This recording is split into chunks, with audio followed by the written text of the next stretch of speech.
Welcome back to Kentucky Sports Television. Now, UK fans are upset with the football program, talking about possible some changes being made. Wanted to get back to the UK's glory years where they're making bowls under Rich Brooks. A guy who was a part of that was Marcus McClinton, former defensive back. He joined us earlier today from the studio, and here's what he had to say. We're very excited now to be joined via Skype by Marcus McClinton. You probably remember him as a great safety for UK, and also sang some songs, a little We Believe. And Marcus, thank you for joining us. And before we get talking football, you're doing a little singing now, aren't you? Yeah, that's what I'm doing now. I actually have a band. We're actually in Lexington right now. I have a gig tonight at 10 at Al's Bar. It's going to be awesome. If you're in Lexington, come check it out. All right, very cool. Now, people remember at UK the We Believe. So I guess we'll jump into football by asking, do you believe in what you're seeing right now with the UK football team, which has been down a little bit and lost to Western last week? I definitely believe in UK as a whole, regardless of whatever sport it is, because I am a true University of Kentucky fan. As far as football, I believe in the program and I believe in what Coach Phillips is doing, and I'm 100% behind him and the players. And, we're struggling right now. It was a bad loss against Western Kentucky, but I believe that just like the Denver Broncos, they came out slow, and at the end they almost came back and won. That's similar to what we did. I think we just came out slow, and if we came out a little faster, it would have been a different story, period. But that's football. You can't control what's going to happen. It's football. It's a loss. It's just another game, regardless if it was the SEC or West Kentucky. It's a game. It's a win or loss, and that's how I see it. Is there, we talk about coming back and finding some positive, even in the Louisville game when they lost, offensively there were some positives. When you're a young team like that, how important is that for a team to say, the past is in the past, and these are things we're building on to continue to grow throughout the season? It's very important. Something we used to do when I was at Kentucky, whether we won the game or lost the game, we'll take the winning plays from that game and put it all in a highlight film, and before the next game, we will watch the good things that we've done and try to remember those things so we can do them in the following game. So I think it's very important to use the positive things that we did as the foundation to get better as we go into the season, further into the season. Joker talked about before the season a little bit of excitement of being an underdog, where you're coming in. We're about to start SEC play Saturday with Florida, and Kentucky's going to be an underdog in every SEC game, most likely, and a lot of them a serious underdog. When you come into that where another team is so favored against you, is there a little bit of excitement in a way that gives you a little bit of an edge coming into that?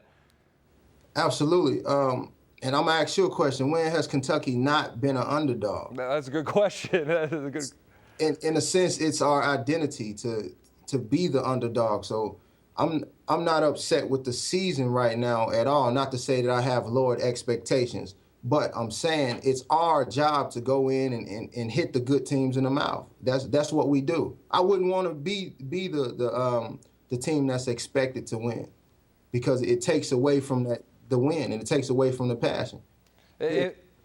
Something kind of off that, another thing Joker said is that it gives you those moments, the LSU upset moments, things like that.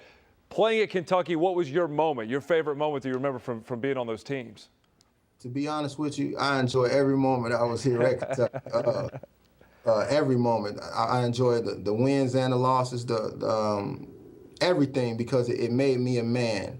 I came to Kentucky as a lost, boy, no father figure. The first time I met Coach Phillips, I was going through a lot of stuff, man.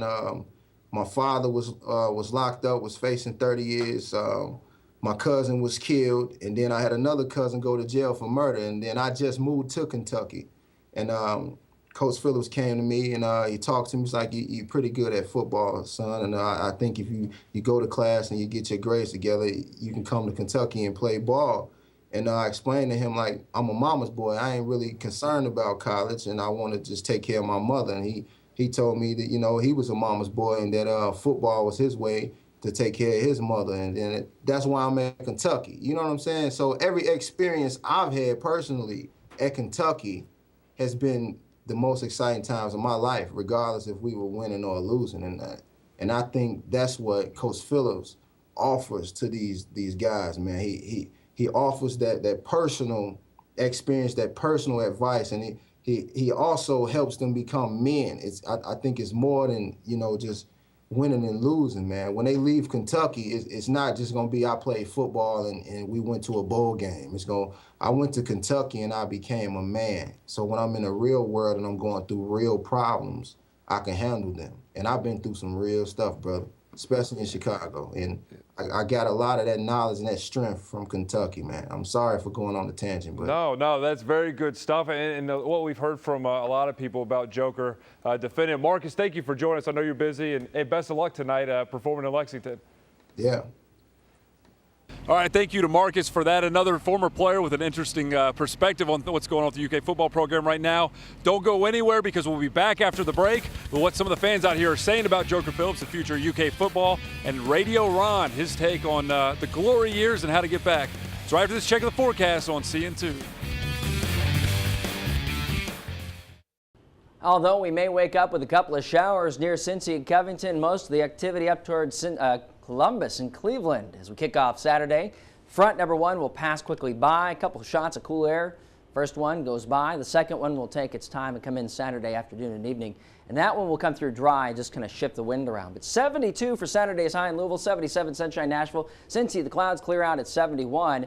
Cool on Sunday, sunshine in store, but look at the highs. Stuck in the 60s for the most part.